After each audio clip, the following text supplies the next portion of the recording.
Hi everyone, my name is Stephen Simon and welcome back to C Sharp Corner live show.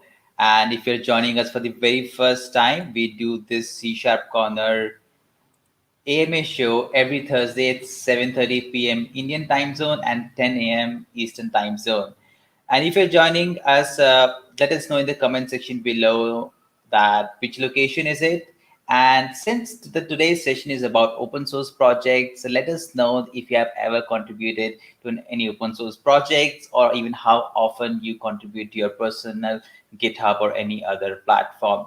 So in today's session, we will be joined by David McCarter, who is a Microsoft MVP, C Sharp Content MVP, and a C Sharp Corner featured writer, author, speaker, and a consultant.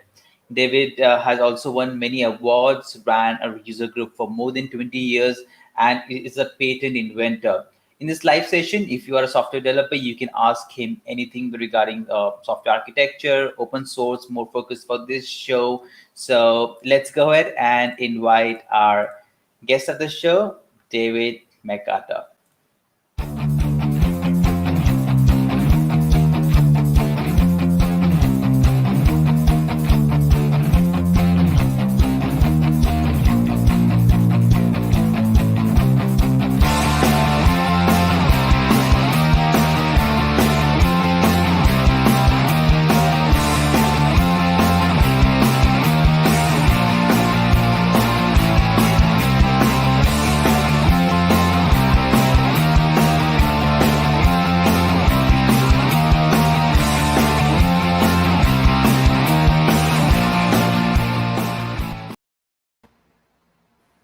Hi, David. Welcome to the live show. Hey, how's it going? I'm doing good. It looks like you are joining us really early in the morning, California, right? What time is it at your place? 7 a.m. 7 a.m. is too early, David. What time did you wake up for this session? Well, I had my alarm set for 5:30, but I woke up around 5. So, um, we're having So, oh, go ahead. during the live show, I've often seen the Alexa would turn out right and say, "Hey, it's time for breakfast," right? Sometimes Yeah. your Alexa would this has happened many a times, right? You have been a frequent speaker both in our offline events and now in online events. We always love to have you on our platform, and you have been a featured author on our platform. So, David, tell me, how is it going? How you are managing? As you say, we're going to talk about open source project. Quite a quick intro on how you got into open source and how what will be the agenda for today. Yeah, sure. So, welcome everybody. I'm glad everybody's here. This is my first session ever that I've done at 7 a.m. so, so please bear with me. I'm on my third cup of coffee, so hopefully that's going to help out. But to kind of tell you the story how I got into open source was really, I was thinking about this the other day, and it was I would say about 18 years ago, actually. I think it was right around the time that .NET 1.1 or .NET 2 came out. I forget which. I think .NET 1.1, where, I was seeing a lot of code at different companies I worked at. I was writing the same code over and over again, and I hate doing that. I hate duplicate code. I hate doing the same thing over. So, I started this project, which is the one I'm going to show you today, that is basically all the common code I write at companies for the last 18 years. And, it started out at .NET 1.1 or so. It's moved up, and now, the current version is all in .NET Core, .NET Standard. And now I'm planning how I'm going to move that into .NET 5 in November. So I've been doing this a long time. Yeah, 18 years is a definitely a long time, David. And this sounds very cool. This sounds very cool that you're gonna bring all that code that you have been repetitively writing from all those years, right? And you have just kind of created a repository or a repo where people can actually, look at it. Hey, this is the codes I'm writing, and you have just open sourced it, right? It's gonna be, I think, really interesting on what we'll be talking today. And David, you also, as you said, you mentioned about .NET Core, open source. I think you do work on Blazor too, right? That's also something. So Shall I bring your screen and let's get started? Sure. All right, I have your screen. Perfect. Right. So again, welcome to everybody to this AMA session with me. I'm glad everybody's here, and please, this is a Ask Me Anything, so please ask me anything. It doesn't have to be on open source. I'm more willing to talk about anything you want to. It's really up to you guys. But I do have some slides prepared to kind of show you part of my journey that I've gone through, and then I hope that you ask a lot of questions. I can see the ones on YouTube, but I hope you ask questions, because this session is really for you guys. So I hope you'll participate. So I know Stephen is talked a little bit about me, so I won't go over this too much, but there's my email address if you want to contact me. I've been a professional software developer for over 26 years now, so it's not hard to find me. I'd also like to push a little bit one of my latest books, which is all about code performance. It's been out since the end of last year. I hope you'll pick up a copy on Amazon, because 100% of the proceeds goes to the Voice of Slum NGO in India. So I know this book is hard to get in India, but if you don't live in India, please buy a copy and do some good for the Voice of Slum, because they really need your help, especially dealing with a pandemic right now. So I hope you'll give back. One more marketing thing, I guess, is I'm on a contract right now that's ending at the end of November. So if you know of any contract openings, remote contract openings coming up around that time, please let me know, because I'll be looking for a new gig. So there's my email. There's my personal email address.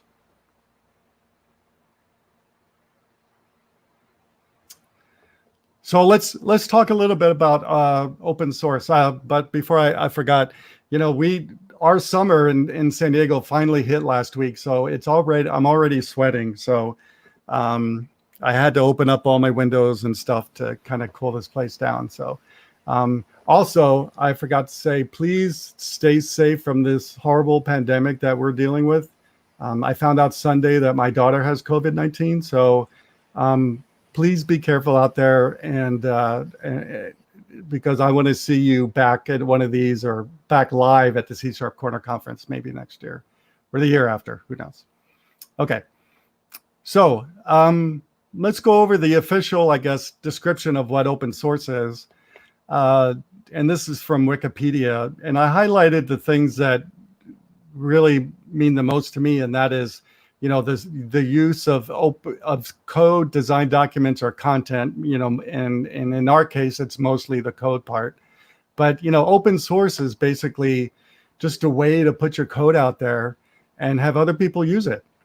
It's we've had ways of doing this for a long time. Even back in the modem days, when we didn't have cable, or Wi-Fi, we had ways of distributing code. But nothing like we do now. It's so much easier now, and especially if you use GitHub. And I'll show you a couple of the new features that I really like that just came out from GitHub. GitHub makes it really easy to share your source. And the whole idea of sharing your source is basically sharing your intellectual property, and for the good of others, and other developers. And that's, well, I'll talk about what it means to me, but that's basically it. You're sharing your source code. So if you put it out on GitHub on a public repository, it's open to the world, no matter where somebody is. So it's just a way to help people, if you ask me. But there's other reasons too, which I'll go over. I do want to share this original term that's also in Wikipedia. I don't want to talk about it too much, because the people who originally started open source had some motives that don't really reflect with mine, and so because of that, I don't really see myself as an open source developer, because I kind of wanted to stay away from the darker side of open source, because there is one. I just wanted to let you know. so you'll be warned, but don't be discouraged, because there's lots of people like me that don't go along with the original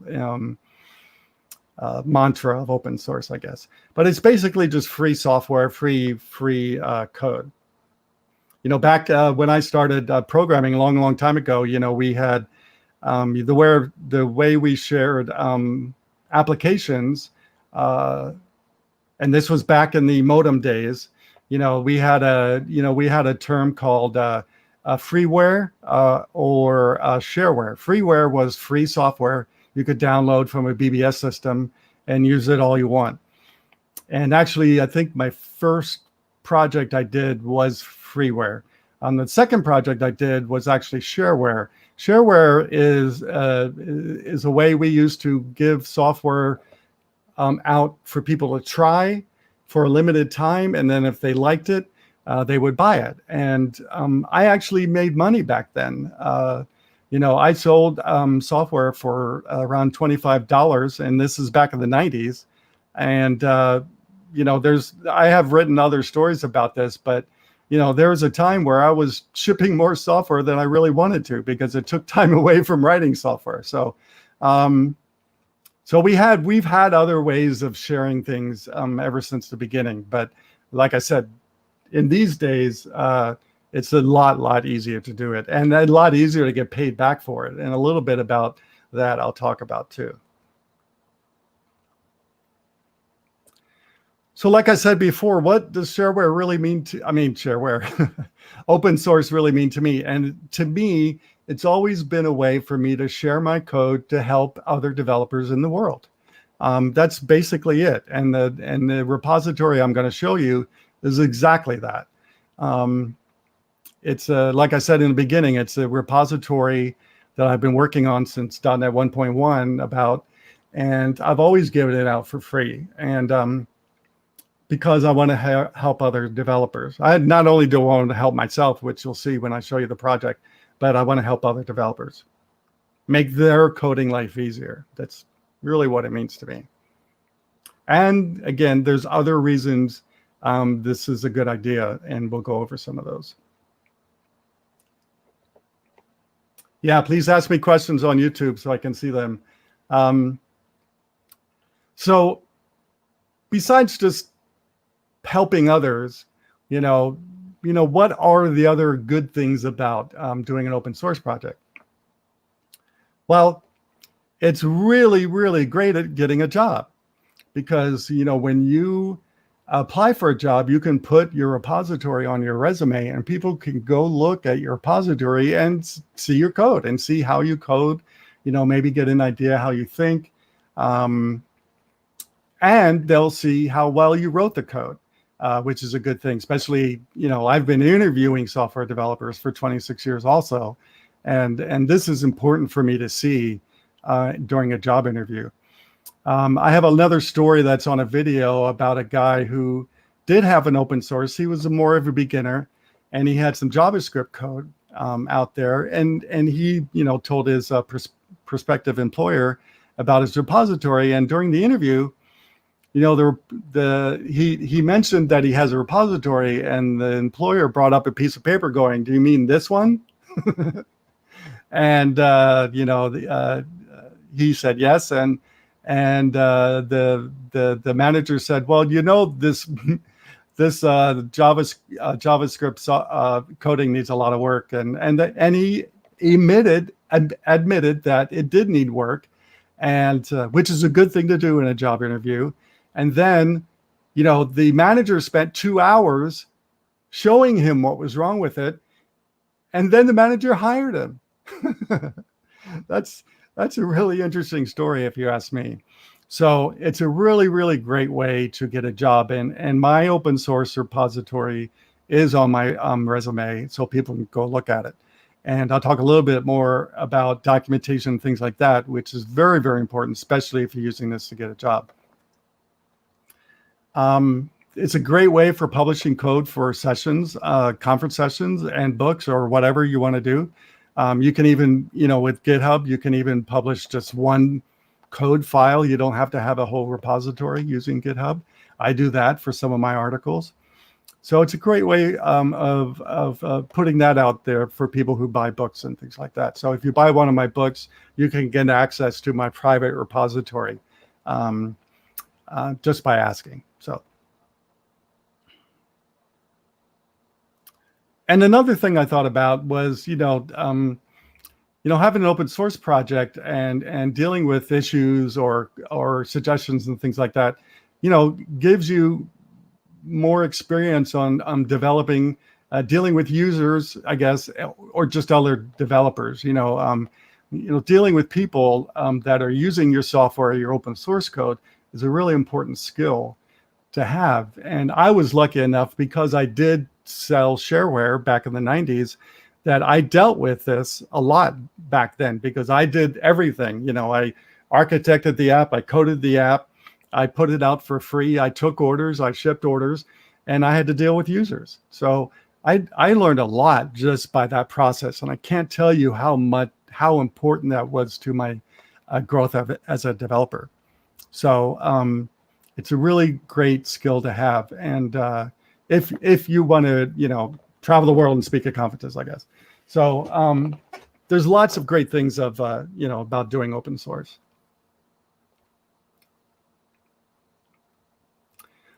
So next, I'd like to show you. Next, I'd like to show you about my GitHub repository. I have a bunch of them out there, but I'm only going to show you my .NET Core one because it's my current repository that I'm working on. I do have this same repository, more or less, in the .NET framework, and I've archived that code, meaning I'm not doing any more work on it. So if you're using .NET Framework, you can use that, or you can use the .NET Core one too, depending on the version of .NET Framework you have. So, but I've kind of, archived that code base. I'm not going to work on it anymore.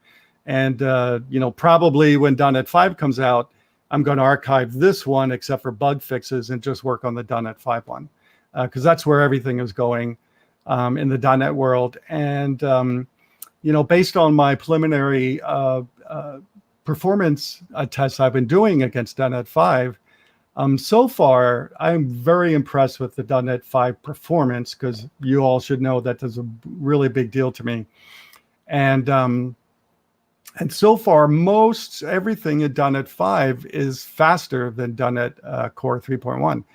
And some of it is not a little bit faster, it's a lot faster. And I have tweets coming out every day for the next week at 9:10 a.m. my time, telling you exactly some of the things I've found that are a lot faster.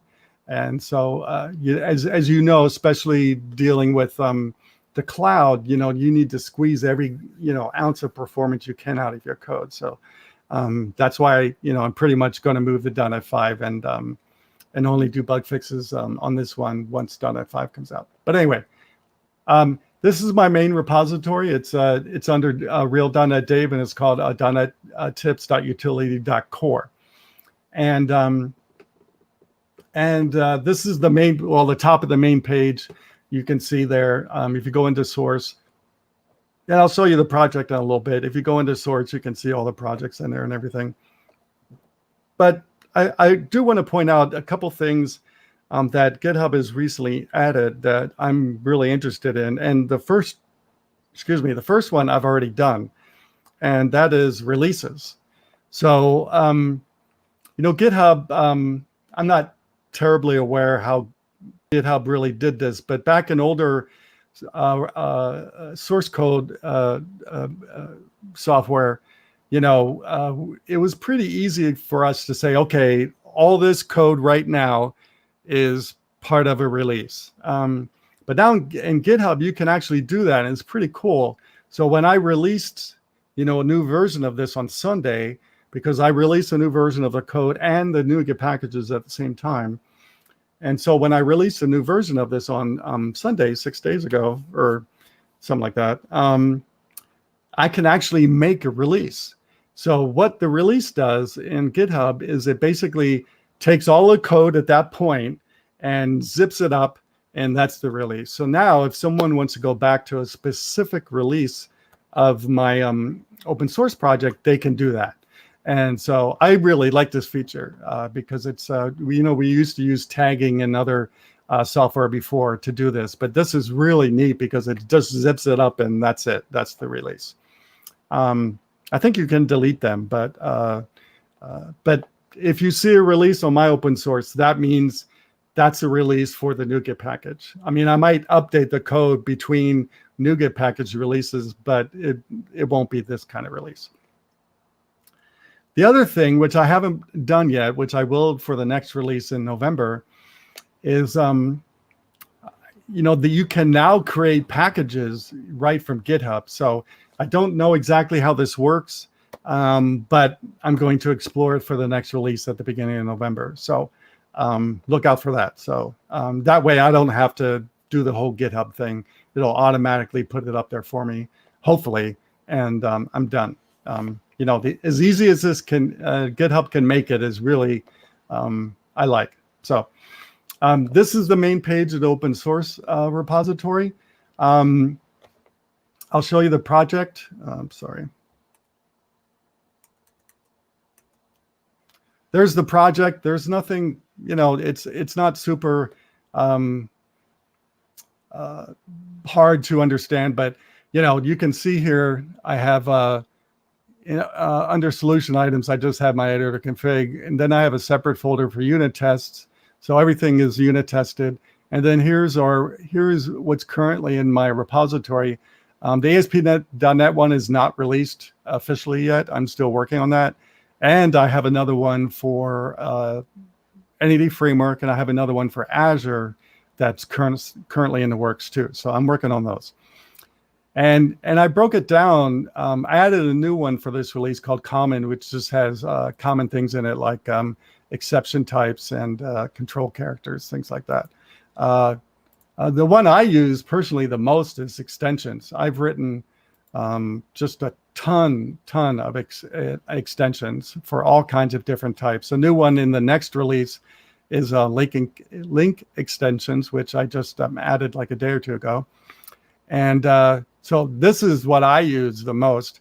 I also have the standard, which is all kinds of things like caching and collections that .NET doesn't have, and diagnostics, I/O, all kinds of things is in this one. So that's at a higher level. But those are the main ones I'm working on right now.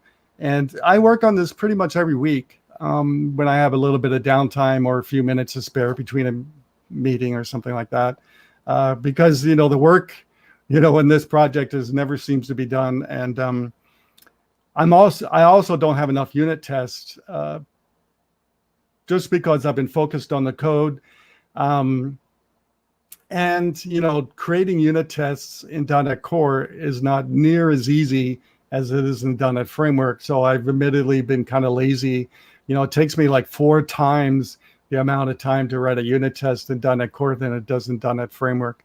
I'm actually working with the Visual Studio team right now to try to get that into .NET Core or .NET 5. But so far, they're thinking about it, but they're not working on it yet. But hopefully they'll do that. So anyway, so I'm still behind on unit tests. So if anybody wants to help me write the unit test, please do. I'm more than willing to have people help me on this project. No one has submitted issues on this project, so either it's really good or nobody understands it. I don't know what the deal is, but I haven't had one issue filed for this repository. And I've also had no pull requests. Well, I had one, but I already fixed the problem in between releases, so I didn't accept a pull request. I've only had one pull request and no issues. So please, I need your feedback. So that's it. And kind of like what I said in the beginning is, yeah, Stephen. Yeah. I mean, you can continue. I'm just back. Oh, okay. So now you made me lose track of what I was going to say. Oh, I'm sorry. It's okay. It's 7 a.m. Yeah. So, like I said at the beginning when Stephen introduced me was, this repository, is nothing miraculous. It's not, Newton Soft's JSON converter. It's not one of these big packages that does something difficult that a lot of the other open source and packages do. This is just helper methods. Everything in here pretty much, except for the collection types that .NET doesn't have, are just helper methods. And it's a way, whenever I see things done a couple times in code, I go, okay, wait, we need to put this in a reusable assembly and use it somewhere else. And that's exactly what this entire repository is. It's just a collection of that stuff. Now, some of this, based on my work with performance and things like that, there's some things I've figured out how to do that's actually faster than the .NET framework does it out of the box. So there are some, if you see any method that starts with fast, that's exactly what those are. I've actually figured out a way to do something faster than something in the .NET Core. So, but generally everything in here is just helper methods. It's like, for example, on the current project we just released for a Fortune 25 company here in America, we were recently dealing with dates, and I saw, and dealing with dates, I have an article coming out on C# Corner tomorrow about this. Dealing with dates, and it has never been easy to do. And so when I saw, one of the junior people on my team struggling with how to figure out how to, look at dates, look at different dates and things like that, I saw her struggling with this, and I go, okay, I'm gonna make this easy and put in my open source project, and that's exactly what I did. And that project at this Fortune 25 company uses my open source repositories. So this code is in production right now in many companies. So at least all the companies I've worked at. So anyway, so that's a little bit more about my repository. If anybody has questions about it, please make a comment about that. Sorry, I thought I was in PowerPoint.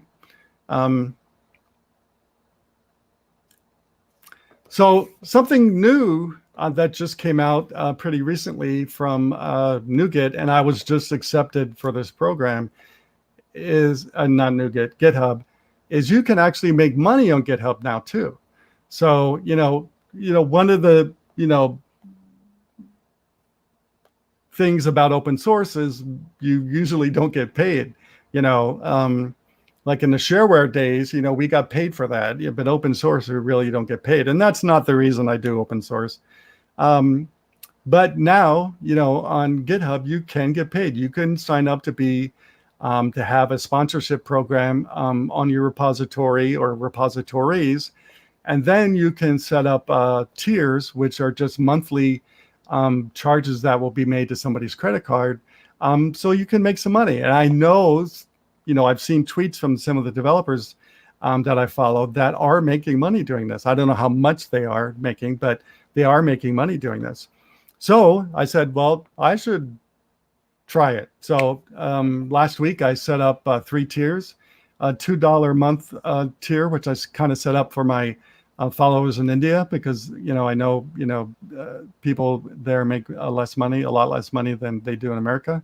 And then I set up 2 other ones where you get early access to the packages or articles and things like that. So if you want to sponsor, it'd be great. If not, then I understand. But this is a way for people to kind of signal that yeah, we like this repository, keep doing it.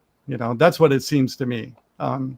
So because the downloads tell, or the pull request, the forks can tell you some things, but doesn't really tell you who's actually using the code. So this is a good way of doing that, if you ask me. So try it out. Maybe you'll make some money. Yeah. So I went over the tiers already.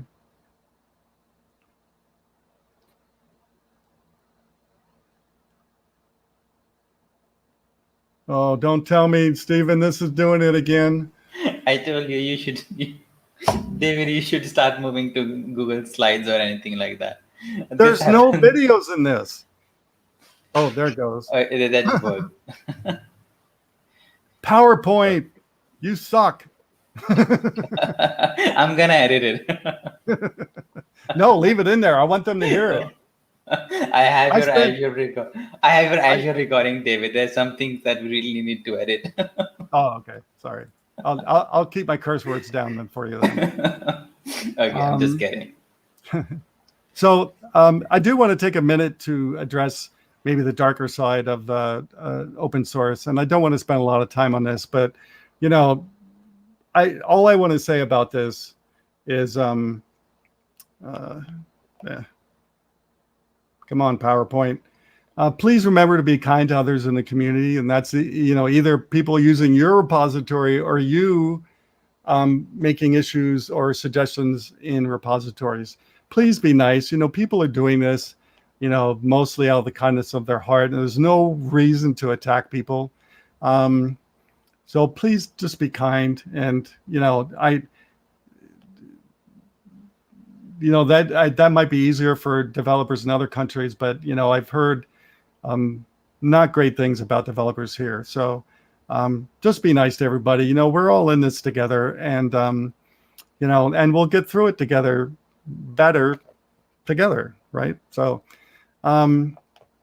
and provide helpful feedback. Don't just criticize. Don't say your repository is awful.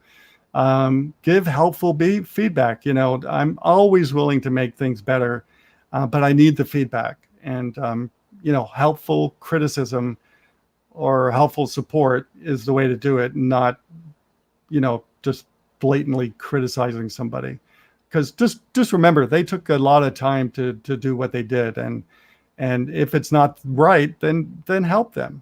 I got a tweet this morning from TechSmith because I was complaining about Fiddler, and they said they're going to go back to the drawing board. And then I replied this morning, well, let me know if you need help, because I want to make Fiddler easier to use. So just TechSmith, ask me for help. I'm here. So anyway, that's all I want to spend on that part. Now, the other thing I want to make sure I talk a little bit about and really stress is, and I know a lot of repositories do this, some not as well as others, but please make sure before you publish anything, make sure it's all unit tested. And I'm not 100% yet. I'm working on that, but please make sure it's unit tested. If you have an older repository, make sure the new stuff is unit tested. And that's my mantra now. My mantra now is now that I'm catching up on unit tests, I don't put anything new in the code that isn't unit tested anymore, just so I don't get behind. So I've imposed that rule for myself. So please make sure everything's unit tested thoroughly. Hopefully, if .NET Visual Studio makes an easier way for us to do this, it'll be a lot easier. But please make sure you do that. And the other thing that I do, because I am concerned about performance, and I am concerned about performance in my own repository, is every release I do benchmarking tests. And this is a list of the current benchmarking tests. You can go there and look exactly how all these methods performed. You can see there's a couple there that I'm still working on. I did do the JSON serializer today, so that's not there yet. But please, I would suggest doing benchmarking, and for the sole reason that you can look at this version of your repository and this one to make sure that the new one's faster, or at least not slower, right? Benchmarking is pretty easy. It does take time. If I benchmark my 3,500 tests that I've written for my performance book, that actually takes 2 days for me to run. So I can only run it like on the weekends. But generally, these benchmarks don't take that long because they're not as intensive as my performance ones. Hey, Rod. Good morning. Rod's one of my teammates. Anyway, do benchmarking and publish them. And I do that not only for my repository, but I also do that for my book also. And like I said earlier, most of the stuff I'm seeing done at 5 is faster. And the reason I know that is because I have my older unit benchmarking tests around. So I use a program that the Microsoft framework, our .NET Core team uses, called benchmark.net. It's a great benchmarking tool. Don't write benchmarking on your own. There's just way too much involved. I tried to do that in the beginning, and benchmark.net is so much better than anything I wrote. So just use benchmark.net. It's great. The guy who runs benchmark.net is pretty, responds pretty quickly to issues or suggestions because I've made many, because I've found issues and he's fixed them pretty quickly. So use benchmark.net. There might be other ones out there, but this is what the .NET team uses. So why not use that? The other thing I do want to talk about, because this is something I see lacking in most open source projects I see, including the ones from Microsoft, is documentation. Documentation, come on, let's face it. Most developers didn't get into being a developer so they could write documentation. I certainly didn't. I don't like writing documentation. It's just, we're not documenters, we're coders, right? But on the other hand, it's really important for you to do it so other people know how to use your stuff. It's like I was a week or so ago, I was going back and forth with somebody at Microsoft about this tool they came out with to take classes and basically turn them into the documentation that you see on the docs.microsoft.com. And I've been going back and forth with him, and he even admittedly said that, yeah, this isn't well documented. And I'm going there, then how is anybody using it? And I had to ask him a bunch of questions on just how to use it. So if people are asking you these questions, document it. And so I always try to be better documentation, but I do as much as I can. And so in this release, I came out with like a flow of how all the assemblies work together. And I put out some more descriptions, and I write blog posts about my open source project often. And one is coming out tomorrow from C# Corner. So that's another way I document, is just by writing blog posts about it. So please document your projects, but more importantly, document the code. And this is what I see most projects lacking, including the ones from Microsoft, is the code isn't even documented. So my suggestion is to install StyleCop and file StyleCop rules, because those are the original rules written by Microsoft back in the beginning of .NET. So I always follow the StyleCop rules. Some of the tools that I use follow the StyleCop rules, and you should follow them too. And StyleCop is mostly just about documentation and things like that. So it's just an extension you install to Visual Studio, and you can go and that's it. So please document your project and document your code. Super, super important.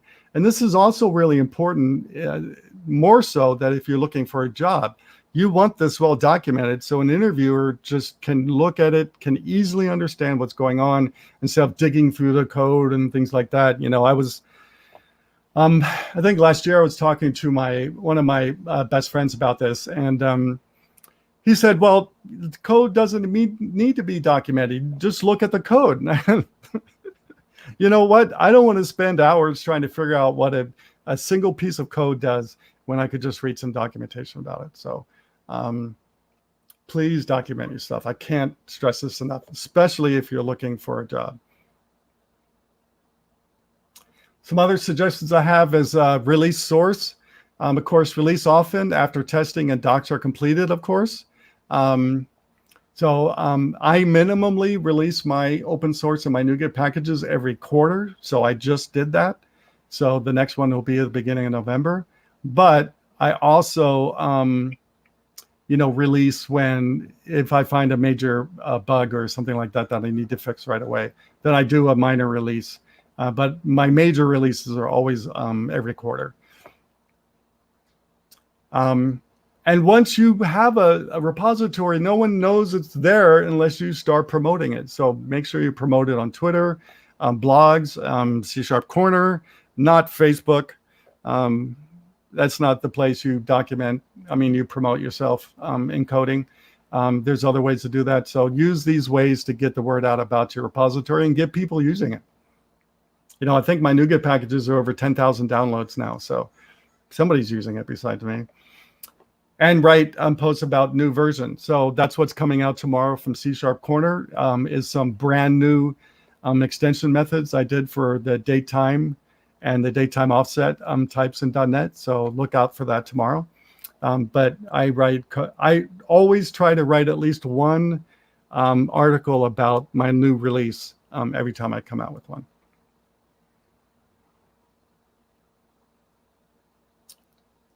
And releasing on NuGet, like I said before, I only release on NuGet if there's a big bug fix, and I do it officially,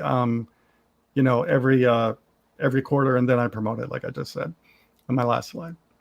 So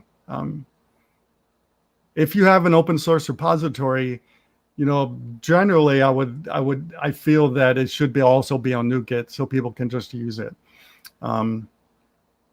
Instead of doing compile and all that stuff. NuGet is so much easier to share packages, share DLLs now. So just use NuGet. And don't forget to contribute to other repositories, even .NET Core or .NET Framework. Microsoft welcomes help. And I've done work on the Entity Framework code base. And so I am part of some other repositories. I don't work on them near as much as I really should. But, if you're new to this and you even don't have an open source repository, then join one, and submit a pull request and see what happens. It can't hurt. It can only give you visibility into, whatever team at Microsoft or Google, whoever, that you might be interested in. So it's a good way to start getting your name known. My GitHub username is real.netdave, for those who ask me. So that's the end of my slides. What is my favorite repro on GitHub? Besides benchmark.net, I would, let me see. Which one do I look at a lot? Oh, I look at the .NET Core framework a lot. Very obvious. No, I do. Yeah, I do. And actually, I will admit this, but some of the stuff in, my new release is actually from the .NET Core source. Because I had some downtime and I was looking to add some new methods to my repository. And for some other reason, I was looking through the .NET Core repository about something. And I noticed that there was a lot of real cool code that wasn't public. And I was going, why isn't this public? So I said, okay, I'm going to go through the entire source and try to find all these things, which I did. And a lot of the ones that I liked or I saw useful, I put in my repository. I gave .NET Core credit for it, of course. But I put it in my repository and it's there now. So it's public now. And so I don't know why .NET didn't make those methods or classes public, but some of them I did. Like I exposed a really interesting timer that I found at .NET Core called the countdown timer. So again, that's not public in .NET Core, but it is now public in my source. So you can go check it out. All right. So, David, that was an amazing session. Let's go ahead and take a few questions that we have from the viewers. Taking the first one minutes, from so ask me anything. Yeah. So, Tekir Athor says, what's your opinion about barrier to entry in open source? People create open source projects and don't explain how that code works. They mostly explain how to use it. Any suggestion that people just want their code to be downloaded and be used, right? They want more of the forks and all that. So maybe you can talk a little more about that. Yeah, well, I think I've talked about that already, and that is, make sure everything is documented, make sure not only the code is documented, but how to use it is documented. Like the struggle I was going through with that one team at Microsoft, that, didn't really seem to be interested in documenting their own tool, so make sure you document as much as possible. And one of the things I was thinking about before the session was, I the more I'm a software developer, the less I can put myself in other people's shoes that aren't software developers or not like me, right? So back in the beginning, when I was a beginner, I was really good at that, but I'm not as good as I am now. So one of the things that I do if I don't have other people's input is I try to look at my documentation and say, okay, how can I get people using this the simplest way? And that's what I'll document first, right? But when I was thinking about this past week, I was thinking, a better thing to do if you have somebody who could do this is have someone look at your repository that's never seen it ever before, and just tell them to go download it or download the NuGet package and start using it and see what struggles they have. And that's exactly what you should document. And I think that's the problem with more senior developers is we don't see that as much as we did when we were junior developers, right? So try to get somebody involved to look at your documentation that's never seen it before. And, a couple of years ago, I was working at this company, and one of their products was this fitness machine there where you can watch videos while you're, getting your workout and stuff like that. And so when I first started the company, they were coming out with a brand new version of that machine, a brand new screen, a brand new computer, brand new everything. And, every morning on the way in, I would pass it. But when I started, they said to me, don't look at the machine. No, seriously, he said, don't look at it. Don't get on it. Don't try to use it. And I said, why? And they said, because when we're done, we want a fresh pair of eyes to look at it that's not us, right? That's been working on this for the last who knows how many years, right? And that's exactly what I did. Once they had a version ready, for release, they had me look at it, and I told them all the things that I found difficult being, a brand new user for a bike. I've never used a bike like that, an exercise bike like that before. So they wanted me to see fresh eyes. So I think that's a real good idea. If you can get fresh eyes on your repository or documentation, that's like the best thing you can do. Yeah, That's an amazing feedback. I mean, and an idea to make sure that your repo is all good. I mean, just show you go ahead and use it like someone is watching for the very first time, and just yeah. think of the challenges one would face. That's a very nice tip. Let's take one quick question that we had from Richa Bajaj. A very generic question. She would ask, "What is the best technology to learn these days?" I mean, this is very generic, but let me go ahead and give you three categories. What is the best cloud that you would suggest? What is the best web tech you would suggest? And what is the best maybe a mobile framework? Well, I mean, that's a difficult question for me to ask since I'm a Microsoft, answer because I'm a Microsoft MVP. Yeah, I know your answers, most of them. But, even though that I'm an MVP, if any of you know me, I speak my mind and I don't hold back.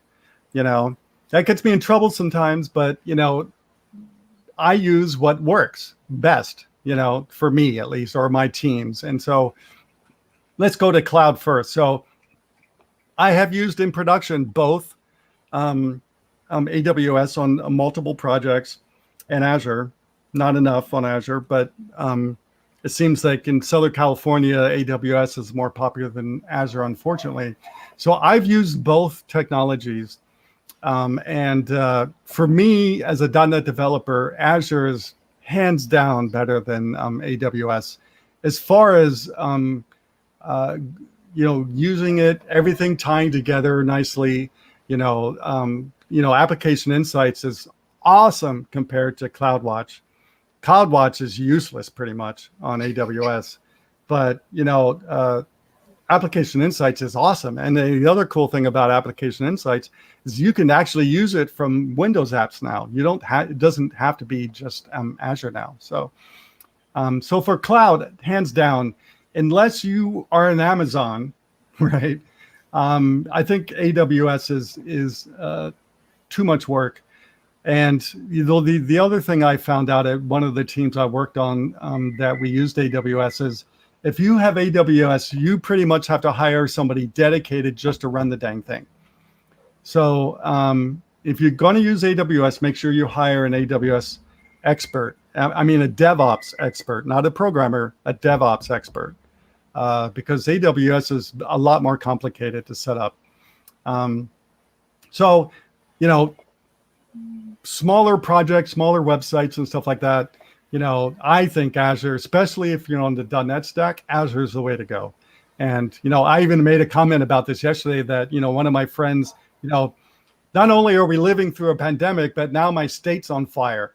I even smelled smoke the other day. And it's really bad in Northern California. And it's so bad that one of my teammates is actually escaping Northern California right now and coming back down to San Diego.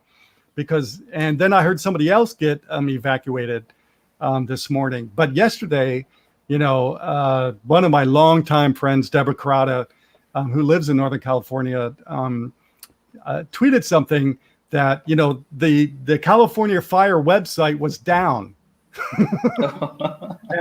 And I said, well, they should have used Azure, because that wouldn't have happened with Azure, right? But so as far as cloud, to me, that's, the way to go. As far as Windows apps and stuff, I'm not really sure what, is going on with all that. Hopefully with the new .NET 5 stuff, writing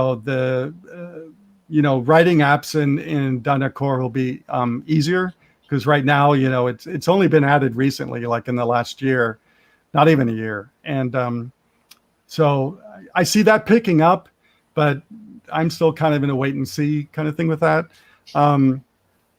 As far as the web goes, I definitely recommend, ASP.NET or ASP.NET Blazor. I'm very, very interested in Blazor. I've done talks about it, and I see a lot of promise in Blazor, and whenever I say that, people say, well, do you think it's going to go the way of Silverlight or, all the other technologies that have been died in Microsoft? And right now, I don't see that, not only based on the technology, but based on its adoption. There's a lot of people adopting Blazor, including myself. And if I were going to write something new on the web, I would use Blazor.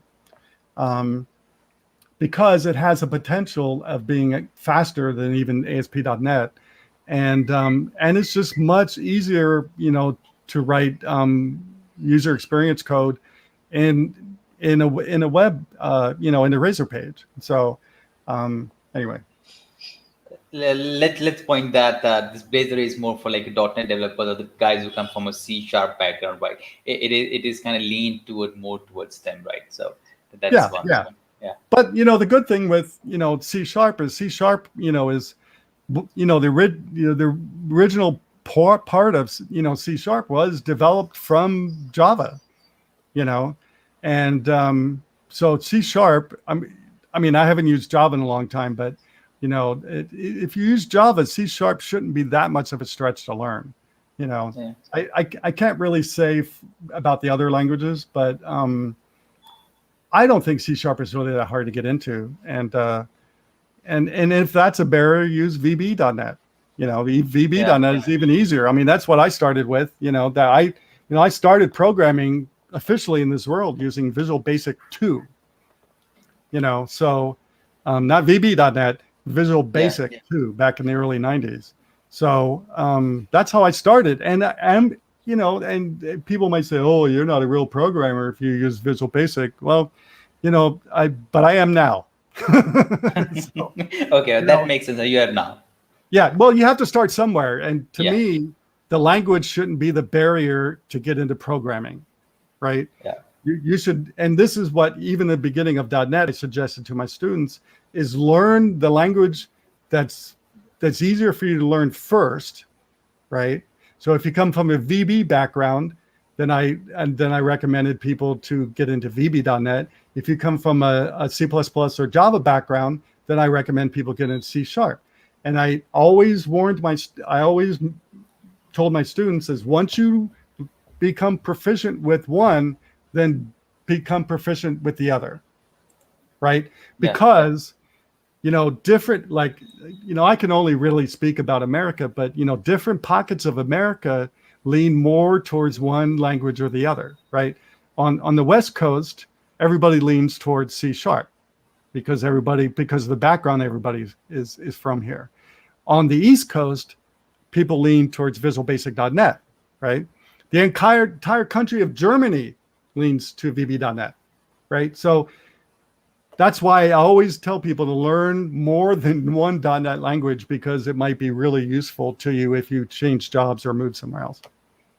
Yeah, and I think, as you said about Germany, there are many few startups that have now reached $1 billion evaluation. Even they use VB.NET till now, many of the RP tools that we have. So definitely it's about getting started, and then you can, of course, the most of the start is to get started, and eventually you can move to anyone that is in there. Let's also talk about Mahesh that says about, let me put his comment. Can you guys talk about tomorrow? We will be starting something on developer health and motivation.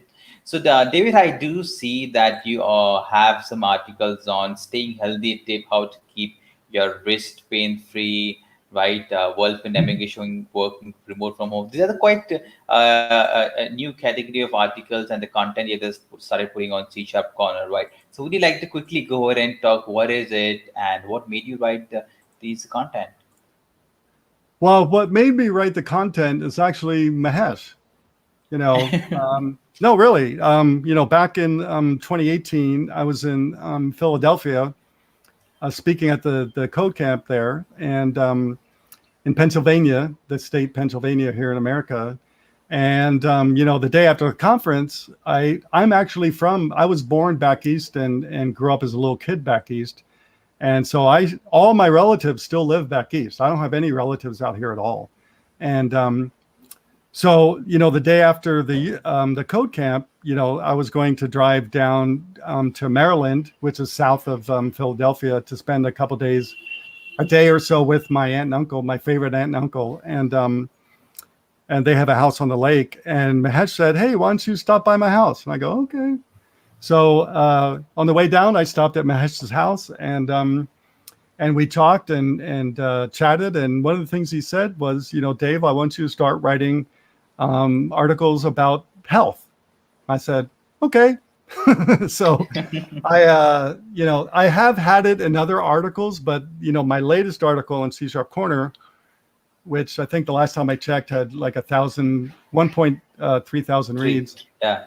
Right, is my first full-blown health article. It's just about health, and it's about staying free of wrist pain. There's lots of health issues we have being a developer, including back problems. I constantly have neck problems, and wrist problems, and wrist problems not only are horribly painful to the point where no pain reliever really works, but they're really hard to get rid of, and if it gets bad enough, then and like I talked in the article, you'll get something called carpal tunnel syndrome, and that can lead to surgery and many, many months off of work and many, many months in rehab.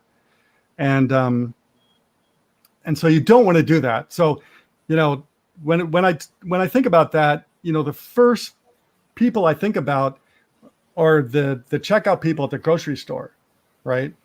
If you go to the grocery store, at least in America, and if you see one of the checkout people either have a big thing on their arm or a big plastic thing on their arm, like I was wearing earlier this year, they have carpal tunnel syndrome. And it's because of the repetitive motion that they do just scanning those items, right? And they get carpal tunnel syndrome, and it's really bad. I've talked to some of them, And so anyway, I shared, one of the things that I came up with back in the late 90s to save myself from getting surgery. And I've done that. Like I said, I did have a flare up at the beginning of the year. And I usually get flare ups when I'm doing a lot of video work on Adobe. And so I did have one earlier this year, but generally I don't have them at all anymore. And so just like with any other occupation, there's occupational hazards, and we have them, and that's what we're going to be talking about in the conference tomorrow, or in the session tomorrow, is, how some of us more senior developers have dealt with this, and for me to put on top of that, just to kind of give you a little hint of what I'll talk about is, I was there this week. I get regular acupuncture. I get regular appointments to my chiropractor to fix up my back and neck. I do this on a regular basis because I want to stay as healthy as I can in the profession that I'm in. Yeah, definitely. I think we all sit in front of screen for a really long time. We have to sit at one place, so it really disturbs our health. One problem that I'm facing these days is my eyes get really dry looking at those screens from Yeah. morning to night, right? And we do virtual conferences almost like 12 hours or 13 hours. Why it's almost like 3 or 4 at my place. So definitely, that is a good You got to get those. Got to get those eye drops. Yeah, definitely. Going to medical places is really risky these days. We have, and I think we have a guest joining us right now, and I'll bring him in. Hi, Mahesh. How are you doing today? You're muted. You're muted. Oh, you're muted, Mahesh. You cannot hear me. You're muted. We cannot hear you. You're muted. Check your mute. Hey Oh, guys, that's perfect. what's going on? Did you just get out of bed? Yeah, I wasn't really going to live. I didn't get out of the way. I've been working all day this morning, but I wasn't supposed to go live. This was just for you guys. Put me on the spot. Yeah, well, I think you're definitely at better place than David is. At his place, it's like 8:30 now, or maybe the 8 Yes, o'clock. yes. No, I've been. This is my third. This is my third tea, by the way. So I'm awake. I've been working since 7 a.m. There's my third cup of coffee. Nice, nice, nice. Everyone is Yes. branded. So tomorrow, I think what we are going to do is we are starting a series. It's going to be a weekly series. Every week, we are going to have 1 hour just focused around, software developers' health, motivation, and how to get energetic again. And these days, especially in COVID-19. Things are pretty bad in the sense, especially for us developers and people who are, they go to events, they go to meetups, they meet and, talk to friends and, go out there. And so our goal is really, as a software developer or coder or anybody who sits a lot in the chair, how do you get to the stage where, you don't feel like your back hurts, your neck hurts? What are the different tips and other things you can do? And just focus around those. And obviously people can ask questions. Yeah, and I think what have you decided any particular date for it? Like as we do AMAs on every Thursday, we do MVP show on every Wednesday. Have you come up with any plan that would be on this particular date? Yeah, so this health thing, we are going to focus on Fridays, okay? Every Friday, we're going to focus on that. And then on Sunday, we're going to announce another series, not this month, probably next month, on growth mindset. So that just focused around growth mindset. And I've been, working with the mind and researching and all that for a long time. And that will be all about thinking about growth, either growth in personal life, professional life, business, consulting, anything around that. So those are the two things coming up. And I think on Fridays for the health, we will start, David and I will start, but depending on the, week to week, we may have different guests coming on different, topics. For example, I think Friday we will see if Chris Love can join us because he has done a tremendous job, building, and I seen him I don't know, David, if you saw him a few years back and compared to now. So we know he's in different shape. He's a different mindset. Well, I don't look like I used to. I've lost, over 120 pounds, in the past 8 years. Yes, yeah. Which is part of me getting more healthy, right? And I just weighed myself this morning, and somehow I don't know how this has happened, but I've lost 12 pounds during the pandemic. I don't know what's going on, but I'm at home more and I've lost weight. I don't get it. Yeah. No, listen, we need to just share these tips because a lot of guys can, again, it's always open. It's like open source. We also need to share our health, whatever tips and tricks we have working for so long, so many years, right? Especially developers. Majority of developers, we like it or not, are not good, healthy people. They just don't focus on health, physical health, right? Because and one of the obvious reason is we write code and we love it so much that we forget how many hours we've been sitting until we are like, 40, 50 years old, and then everything starts hurting. Yep. One thing I want to talk, I think I want to add to you guys today's show, by the way, great show on open source. Thanks. One thing really I want to, focus on, especially if you're a young guy, you are starting open source repo on GitHub or wherever. Don't just create because everybody is creating open source project. You have to have a purpose, okay? Right. Don't just create junk. Like these days, everybody's so like, yeah, let me go put a repo on GitHub. It's just so much clutter out there, man. We are making a mess. And that defeats the purpose of productivity, right? Right. So if you have a purpose, you have a plan, you like some project you're passionate about, and you can really put in time and years in that to keep maintaining, not just building it, maintaining it and explaining it and fixing it and commenting, and then only you go and start your open source repo. Otherwise, don't do it. Yeah, and another good tip that I did, this year was, because I saw somebody say this on Twitter or something, is that, when you're done with a repository, then mark it archived, right? Yep. Because that signals to people that, we're not working on this anymore. Don't bug us. It's archived. Do what you want with it. And that's what I did with my open source .NET framework code, was archive it, signal to people, I'm not working on this. You should maybe go look at the other one. Yeah, otherwise people ask questions, hey, when is this getting updated? When is new update coming? You should definitely indicate if your repo is done and you're not actively working on it, so people know about it. Yeah. Or, one of the things I look at is, I always look at the last time they checked anything in, and if it was 2 years ago, then kind of signals probably nobody's working on it. It's a lost orphan. I think what GitHub should do is, I don't know if they already have it or not. They should have an orphan feature, so they should automatically mark a repo as orphan and kind of archive it if it has not been active for so long. Yeah, I agree. Yeah. So GitHub, if you're listening. This is for you. Yeah, this feature is for you. Yes.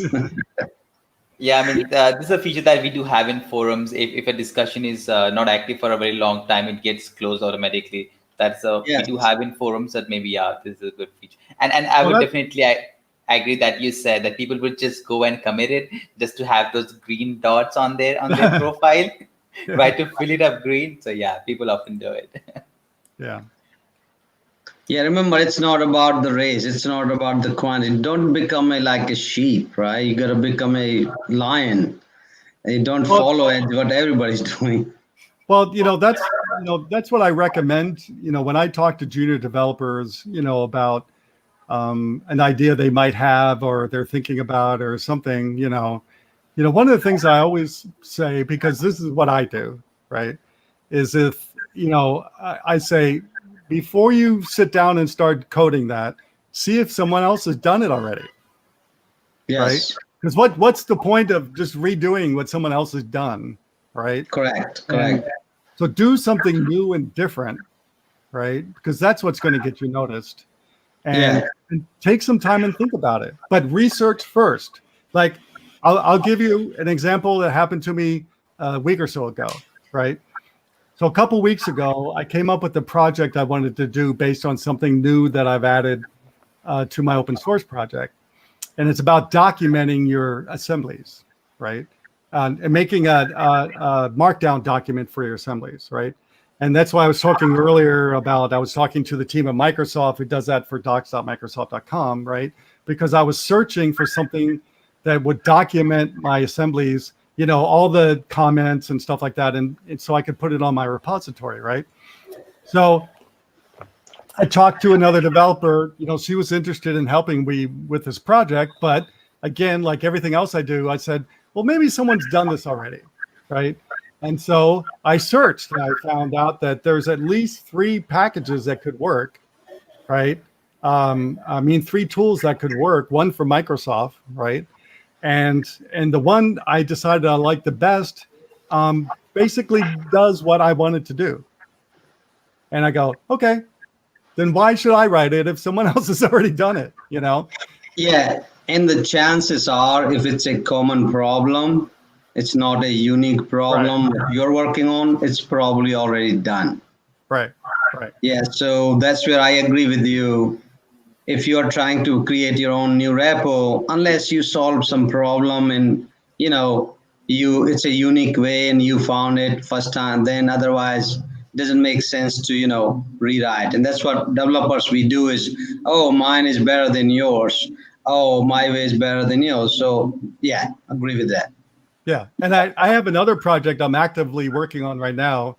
And the same thing, you know, I invited the junior developer on my team to help me with this because it's a side project. It's not a work project. And, you know, one of the things, the first thing I tasked her with was taking a week or so and researching if someone else has already done this, because this is going to be a web app and a mobile app, right? It's not a repository, right? And I said, go search. I'm going to go search. So we spent like a week or two searching and see if someone else has done what I came up with. And we couldn't find it. We couldn't find anybody who did it. So that's why that project is on, you know, my radar, you know. No, that's great. And, you know, this is good you brought that to my, you know, to this discussion here is that, you know, we have forums on C# Corner, and I don't, you know, we all search so many new forum open source out there. There's nothing out there which really say, oh, this is cool, this is awesome. Mm-hmm. So we want to do is just start an open source project, you know, just on those forum discussions. Something really cool, something very innovative, something has rewards integrated in it, and, you know, all those cool features. Yeah. So maybe once you're done with this project, that's the one we start next and let everybody jump in and do the work. Everybody can join in, learn from it, and then it becomes available to everybody. Yeah. And, you know, so, you know, the girl on my team, she's about to start a master's class. So she told me the other day, you know, that I probably won't have a lot of time to work on this project anymore. I go, okay. So the first person I thought of was one of the best students I ever had at the university here. And because he's really good at Xamarin, right? And there's going to be a mobile piece to this. So I contacted him. I go, hey, do you want to help with the project? You know? Yeah. So, you know, and I know we've talked about this before, but this is where networking and getting to know people really helps, because then I can reach out to people that I know that are good at certain areas to help, you know, or ask questions to, right? Yep. Agree. Yeah. All right.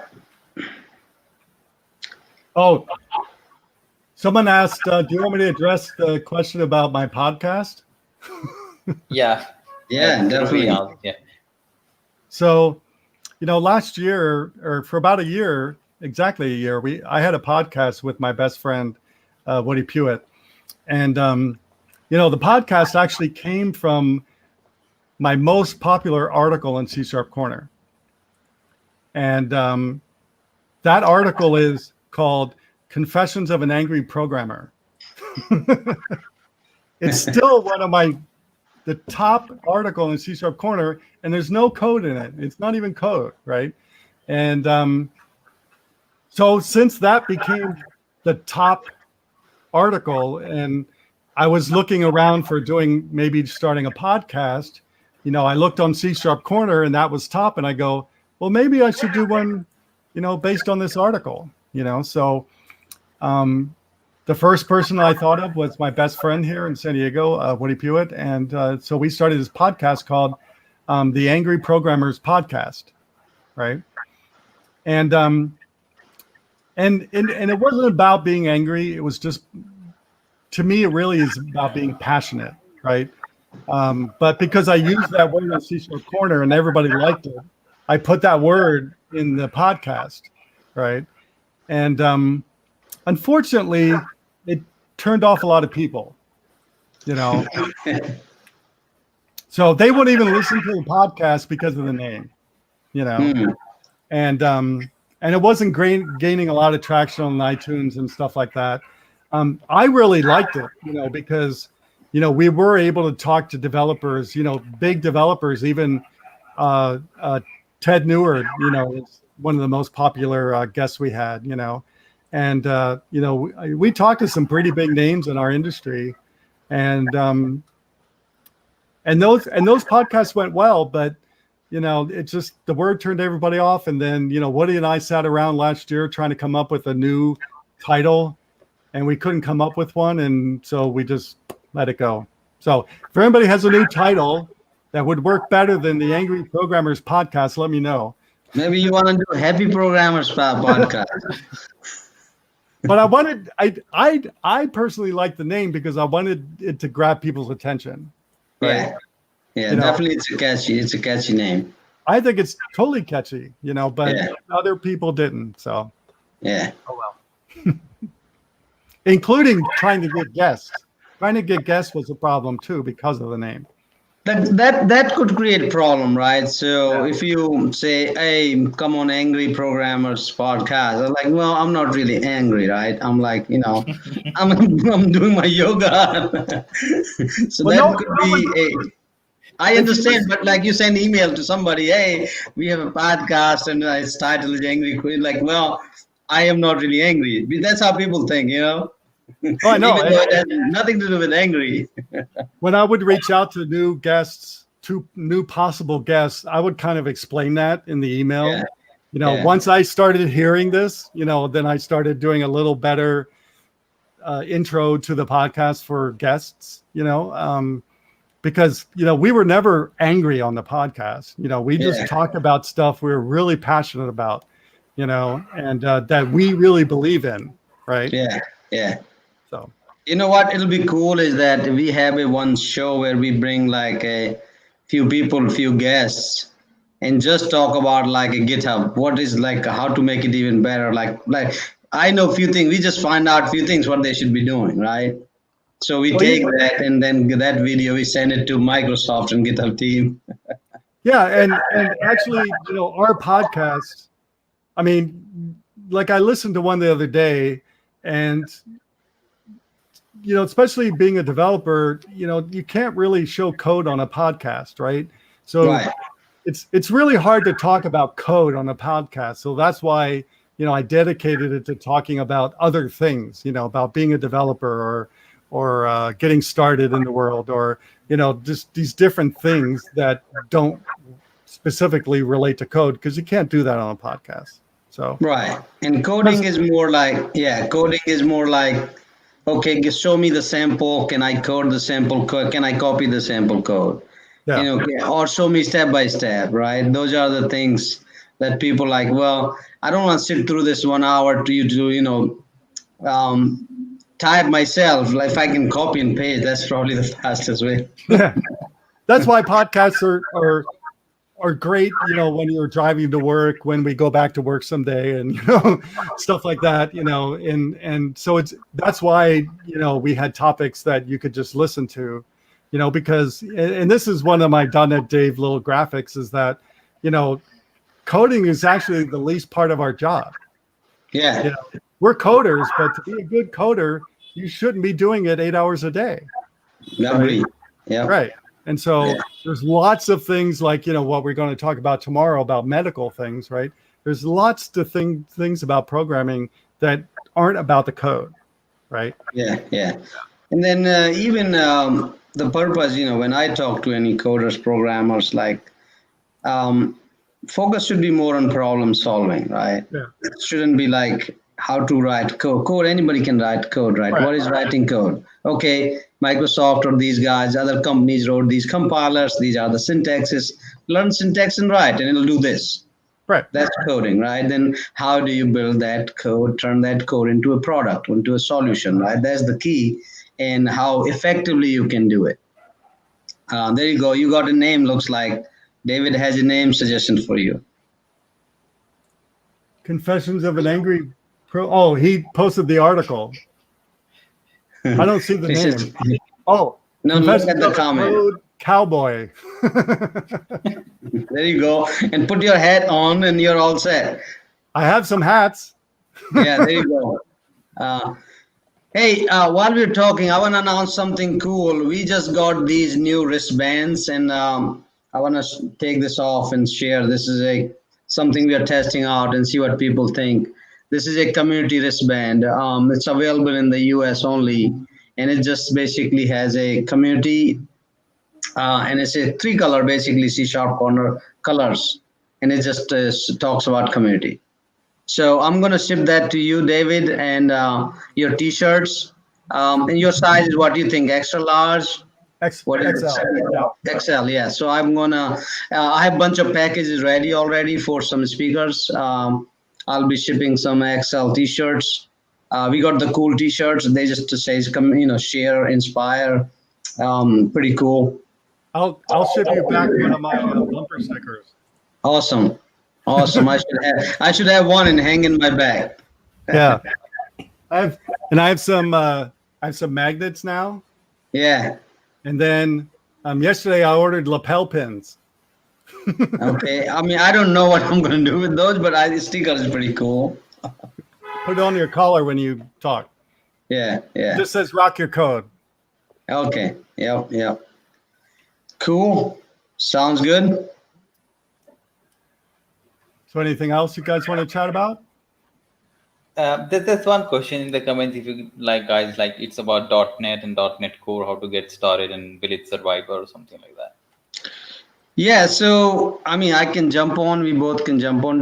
.NET Core is definitely a new, exciting product. I think it's going to definitely survive. It's already gaining attention. A lot of companies actually. I'm working with at least 2 or 3 companies, and we are actively building .NET Core applications. They are not web applications, but we are building a lot of backend and APIs. And again, with Blazor, .NET Core definitely has future. .NET is also not going anywhere because there's so many applications built. It's like, so when people say, oh, what is the future? All these products, they will be in market for a long time, right? It's just, you have to be good at one of them. You have to be expert in one of them. Even today, this products is still being maintained in VB, right? When they're working fine, there's nothing wrong with it. Yeah, Visual Basic. Forget .NET. Yes, exactly.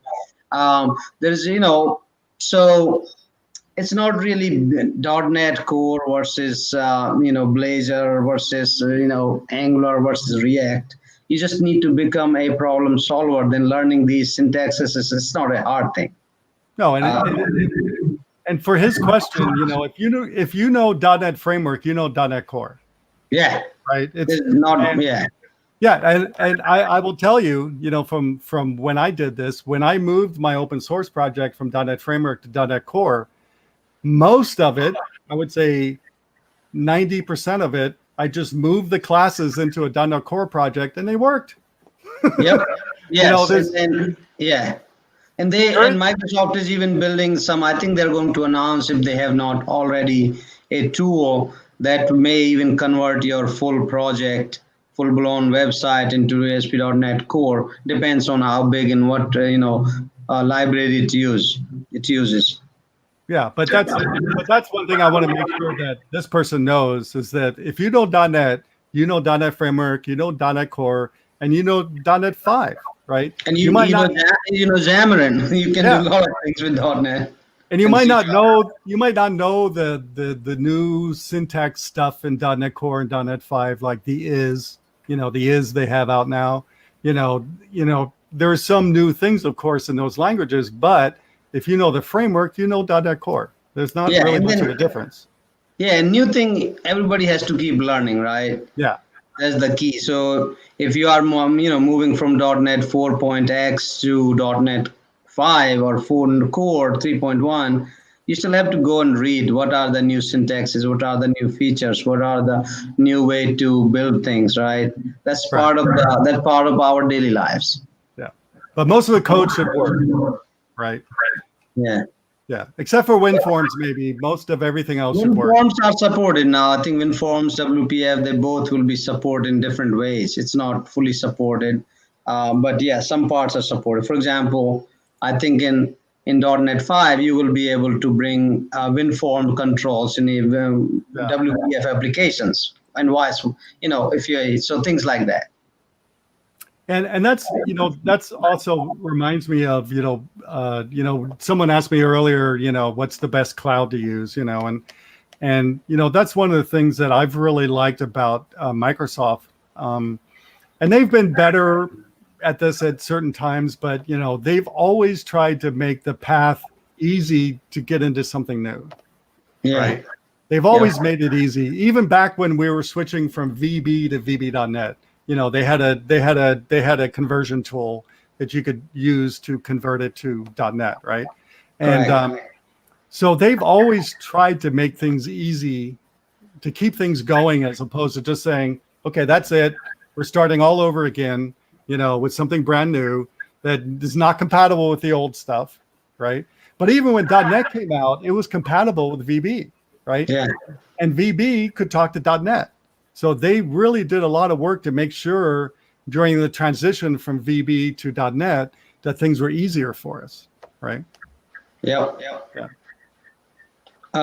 There's a question about, can you explain what Blazor is? So we have a video, I think 1 hour video on Blazor. Maybe Simon, you can post that. We had a detailed discussion just on Blazor with Michael Washington. He's actively working with Blazor. He's also one of the 14 or 15 or several times MVP. He's an author, very published.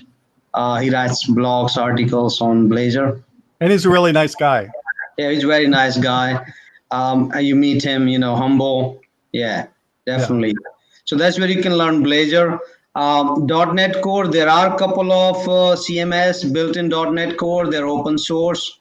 One is in Blazor, done by Michael and the team who did .NET Nuke. It's called Octane. And we also have a video on C# Corner videos. So if you go to C# Corner videos, there is a video, an AMA with the founder of Octane. That is a open source CMS similar to .NET Nuke done in Blazor and .NET Core. Yeah, and there's also, I would also recommend Carl Franklin's Blazor Train. Yeah, there you go. I've known Carl since the mid-90s, and now he's got a regular series he's doing along with DevExpress. That he does these weekly, I think almost at least weekly, videos about how to use Blazor, what it is, what's the new cool thing you can do in Blazor, all those kind of things. I definitely recommend going there too. Yeah. There's one more open source .NET Core project from Microsoft. I forgot its name. We tried that. We are actually experimenting with it. Simon, you remember the name? You're on mute. You're mute. the MVVM one? We recently no, it's not. It's not MVVM one. It's not MVVM one. I'll find the name. We'll post it there. I'm not a .NET guy in this discussion. I don't know anything about it. I come from an age when I graduated, a couple of years back. It was all about low code, no code. So that was the time when I graduated. So I only know up to that. I can write chunks of code, but I cannot just write Go and start writing the entire one. And you work for C# Corner? That's just a name. We have over I know, 160 categories. Oh, so it's called Orchard Code. It's open source. It's on GitHub. So I will post it here. You can share it. This is a open source .NET CMS. It's done by Microsoft team. It's pretty mature. It's not mature. It's not really, it's on the stage where, but I think they're still working on. Yeah, and one thing I'd like to point out is, the reason Blazor is here is because some developer, Microsoft, did a side project, and that basically what became Blazor. Yeah. And so that's the story I've heard, at least, is that this was more of an internal thing that some guy was playing around with. And Microsoft said, "Hey, this is pretty cool. Let's see if we can do something with it." So, that's why I think, I have written this in an article for you guys. If I ran a software company, and one of the things, if I ran a software company, is every Friday afternoon would be a hackathon. Where people could just work on something semi-related to work, right? Because that's where a lot of ideas come from at big companies like Microsoft and Google and things like that, is by doing these like team hackathons, right? Yeah. Yes. I've never been on a team that did that, but I think it's important not only for people to learn things, but also to explore new technologies and things like that at work, right? And like, for example, when I worked at a company 10 years ago, there was another developer there that we came up with a really good idea that we wanted to do, but we had to quit the company first. So only because we wanted to make money on it, not the company, right? Yeah. So we basically wanted to use the API that I wrote at the company, but then we wanted to leave and come up with this product we could sell, right? Yeah. Yeah. So yeah, but we came up with that idea at work because no one at work thought it was interesting. So we did, A lot of companies have started like that, where consultants working on a client, and they come up with a problem and they build this as a product and they sell back to the company. This I've seen a lot of companies built like that. Yeah. Yeah. And the original product I was working on at that company was exactly that. Yeah. They bought it from some guy in New Mexico. Right? Yeah. Yeah. And I don't think they should have in the end, but because it was pretty crappy code, but they did, and that's how the product came to be, So yeah, and I'm pretty sure Google does stuff like that. I don't know about Microsoft, but I know Google does like these hackathon things where they come up with new ideas and stuff like that. They all do. Sometimes they may not do internally in the companies. They just go do at the, say, college campus, or somehow, some way they do. All of them are pretty much involved. But I agree, Google were pioneer in those. They started all the, that's where they came from, not from Microsoft. Yeah, unfortunately, I wish more companies would put more effort into, teaching the developers new technologies and new ways of doing things. I don't see that happening at all anymore, and I write about in that I think that article too, that, most companies don't give you any time to learn at work anymore. The best time to learn is at home. And that's why I always suggest people, especially junior people, you should always be working on projects at home, because you're not going to get that time at work. Right? Excuse me. I mean, yes and no. Some companies I know, they are now focusing on learning a lot. I know big companies here in Philly, including Comcast. My cousin Raj, he works in Comcast. So he was saying they have started that everybody has, plural site, Linda, LinkedIn, all these access to these tools. Everybody has access to learning new things. And they now, every week, one of them, they have to learn new things and share with the team. Yeah. So there are some companies are doing that. They're taking initiatives. It really all depends on the CIO or the CTO of the company. Right. It depends on that, his mindset, how he's driving, what direction he's taking his teams to, and his other guys working for him. It all depends on that. Yeah. So, yeah, I mean, one big thing I'm changing now, because everything is on cloud and everything is more like drag and drop. I see there's a big shift coming in next few years. We will see a big shift where there'll be less and less code writing, more and more building solutions and deploying right there on the cloud. Right. Yeah. That's coming a big time. That's a more and more. We talk to these companies. Okay, I want to build an voice-enabled system which supports Alexa and also works on browser.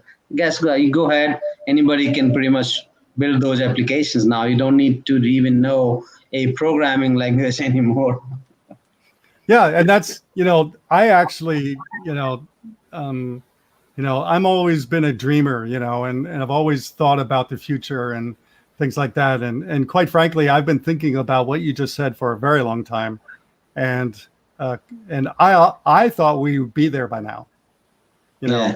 and so we're at least in my mind we're lagging, in getting that done. But yeah, that's been the future I've seen for a long time, and that problem solving, like you were talking earlier, that's our biggest job, being a software developer for business related software, right? I'm not talking about compilers and other low level stuff. I'm talking about the business software, right? Yeah. I thought we'd be there a long time ago with that kind of stuff. And there are technologies out there that really, make it easier, like even, the Power Apps in Azure and stuff like that. But yeah, I think that's the future. Yeah. Yeah, I think, Simon, this gives us a good topic to focus on solving a problem, not writing code. Right. In end of the day, business doesn't care if you're writing a code or not. All they want is a solution. There's a problem, they want the solution for it. Okay. Yeah. And that's what developers think is, that focus on building the solution rather than thinking, oh, let me go write new code. Right. And so next month at a user group, I'm going to be doing, for the first time in a while, my defensive programming talk. And there's a slide I have in there about the cost of fixing bugs, right? And it was done by this scientist, brilliant guy. I can't remember his name, but not me. It was done by this guy who did research into this, and he produced a graph basically that showed you. And one of the things that I really hammer on people about doing is documentation. Doing not only feature requirements, but also detailed design documents, right? Before you sit down and start coding, right? Because I think if I'm remembering the graph correctly, you can actually fix bugs before you even start coding, right? So if you fix a bug when you start coding, it's 10 times the cost of fixing it as if you did it in documentation phase, right? And you go to the extreme that if a user finds a bug, that's going to cost 150 times or more to fix it. Yes. Right. Then if you fix it, I just found a bug on C# Corner today that our live URL is not working. Literally, so if somebody's going to the live URL and there's nothing, it says -1. So I agree. Like finding bugs in a production system is costly. Yeah. Not only is it costly financially, but then you are annoying and disappointing your customers and users. And that's the worst part, because cost of that is very high. If a person goes to a website URL and your product is not doing what it's supposed to do, it's slow or it's not there, guess what? That user is probably not coming back. Yep. You just lost a user for lifetime. And I tell teams that all the time, because, in software, there's always this thing about, features and date, right? You have to have these features by this date, right? And the date can't move, right? So when the date comes closer and closer, people start getting less and less cognizant, I guess, of what they're releasing, right? And I've even gone to companies and teams going, I did this at this company 10 years ago. 6 months before the release, I told them they can't release it, right? And I told them exactly why. And I told them if they release this product the way it is, they're going to lose customers and lose market share, right? And I was the highest level software engineer you could be at the company, right? And they basically told me I don't know what I'm talking about, right? So we released December that year. Guess what happened the next year? We were dropped. Customers were leaving us for a competitor like in droves, right? Yeah. And that product never really took off because of it, because your first impression is everything, right? Yes. If you put out a product, that's halfway works and is buggy and stuff like that, people are going to find something else. Yeah. Right? Same thing when I go on a first date, if you don't get past the first date, it's not going to happen. Right. Correct. You're going to find someone else. Yes, because, well, first of all, now, especially in the last few years, people don't have patience. Right. And it's not their fault. That's how our mind works these days, because things come to us very quickly. Everything is on the, instantly. Yeah. So if you're releasing a product as a software developer and it is buggy or it takes slow or it's not really user friendly, guess what? You are going to lose customers. Yep. And that is going to cost business a lot more than anything else. And that's why that company's not doing very well anymore. Yep, exactly. Because they do stuff like that, Yeah. And, unfortunately, they don't listen to their senior developers. And so that's what happened. They're lost. Yeah, they are. And then we had one major competitor. Actually, we were trying to merge with them, but the government said no, because that would create a monopoly, right? Yeah. Well, that's supposedly not allowed in America, even though it's happening. But so the government said, no, you guys can't merge, right? And so because of the practices they did here, that company took all the business, because they put out a better product. They might have been behind on the features that we did, but their product worked better and was more performant, right? All right, I think we can go on this all day, Simon. Simon's going, I want to go to bed. One thing to add is as we're talking about low code, no code, from the coming week on Monday, we have an Azure AI series where we're going to talk about 3 major services of Azure AI, that is Azure Machine Learning Studio, Azure SDK for AI, and the Azure Cognitive Services that will have around at least 20-25 episodes. That would be from me, right? Low code, no code. That would be cool. From my that's from my age. That's a good topic. Yeah, and as you said, David, some people allow to work to gain knowledge while you work. So that's what I'm doing now. Being a host, I get to hear all that stuff now, and it's time to go ahead and start my own show, C# Corner. Yeah, and I've always felt it's a developer's responsibility to help other developers, and I know that's the way I've always felt since I've been even before I was a full-time developer. That's the way I felt, I had a newsletter before I was even a full-time programmer about programming, Wow. And so, my very first website piggybacked on Carl Franklin's very first website, back in 1994, before I was a full-time developer, I had a website with Carl Franklin, and so I've had a website since 94. Since the year I became a full-time developer. So since the internet was almost announced. Before the internet almost. Before even I was born. Yeah, but listen, Simon, anything we have done is before everything we have done is probably before you were born. Yeah. Yeah. And that's what really makes me old on my team, because I have people on my team at work. They were born after I started programming.